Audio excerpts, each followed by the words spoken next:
दोस्तों, आज हम बात करेंगे खेजड़ी के वृक्ष की। खेजड़ी के वृक्ष थार के राजस्थान में पाए जाने वाले वृक्ष हैं। दशहरे के दिन खेजड़ी के वृक्ष की पूजा की जाती है।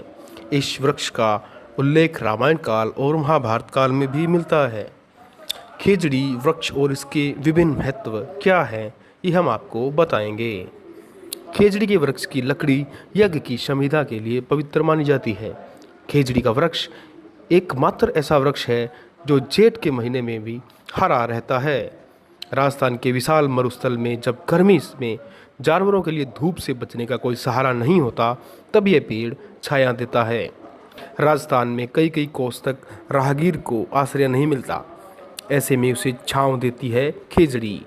पुराने समयों में जब ऊँटों पर बंजारे दिसावर को जाते या किसी सेठ की बारात बैलगाड़ियों से निकलती, तो रास्ते में खेजड़ी के पेड़ के नीचे ही विश्राम करती थी।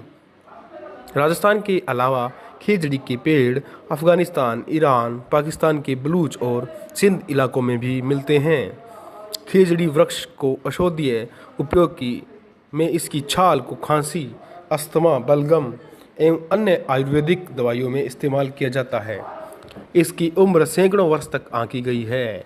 इसकी जड़ों में के फैलाव से भूमि का क्षरण भी नहीं होता है, उल्टे जड़ों में रेत जमी रहती है, जिससे रेगिस्तान के फैलाव पर अंकुश लगा रहता है। जब खाने को कुछ नहीं होता, तब यह चारा देता है, जो लूंग कहलाता है।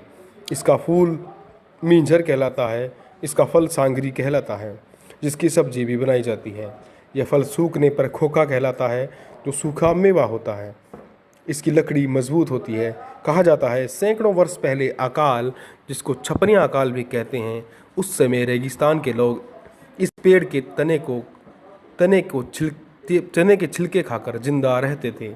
इसका फल सांगरी कहलाता है, जिसकी सब्जी बनाई जाती है। इस पेड़ पर लगने वाली हरी फलियों को ही सांगरी कहा जाता है। यदि इन फलियों को कच्चा तोड़ा ना जाए, तो ये पकने के बाद खाने में बड़ी स्वादिष्ट लगती हैं। सूखी पकी फलियां, जिन्हें राजस्थान वासी खोखा कहते हैं, हवा के झोंके से अपने आप धरती पर गिरते रहते हैं, जो बच्चों के साथ ही बकरियों का भी मनपसंद भोजन है।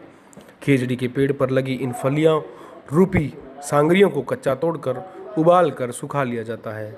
सूखी फलियों को सूखे केर व कुमटियों के साथ मिलाकर स्वादिष्ट शाही सब्जी तैयार की जाती है। ताज़ा कच्ची सांगरी से भी स्वादिष्ट सब्जी बनाई जाती है। उसकी उपलब्धता सिर्फ सीजन तक ही सीमित है। खेजड़ी वृक्ष से एक अमर गाथा भी जुड़ी है। खेजड़ी ग्राम के 363 बिश्नोइयों जनों के वरदान की भादोबदी अष्टमी यानी जन्माष्टमी के दिन संवत 1508 में नागौर के पिंपासर गांव में जन्मे थे गुरु जम्बेश्वर। उनके 29 नियमों को मानने वाले बिश्नोई कहलाते थे।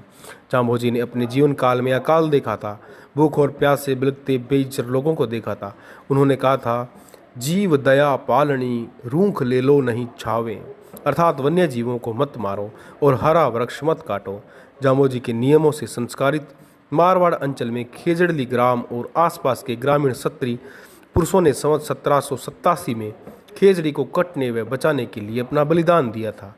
वे खुद कट मरे थे, उन्होंने पेड़ों को नहीं कटने दिया। यह घटना उस समय की थी जब दिल्ली का मुगल साम्राज्य अस्थिर था। मराठे लगातार आक्रमण कर रहे थे। तब मारवाड़ नरेश के मंत्री गिरधरदास भंडारी ने खेजड़ी काटने का हुक्म दिया। खेजड़ी को जी जान से प्रेम करने वाले ग्रामीण जन पेड़ों से लिपट गए और कुल्हाड़ियों के वार उन्होंने अपने शरीर पर झेले। सारे विश्व में पेड़ों को बचाने का यह अनुपम उदाहरण है। इन्हीं आदर्शों पर चलते बिश्नोई समाज आज भी जीव प्रेमी और वन प्रेमी है।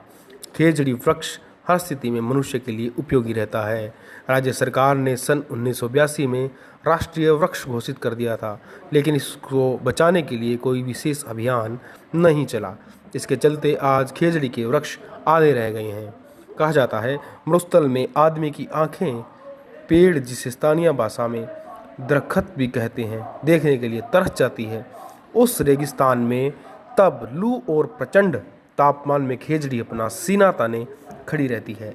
खेजड़ी को बचाना इसलिए भी जरूरी है, यदि वृक्ष बचेंगे तो जीवन बचेगा, अन्यथा हमारी यह पृथ्वी हरी भरी भी पृथ्वी भी नष्ट हो जाएगी। आशा है कि आपको हमारी दी जानकारी पसंद आई होगी।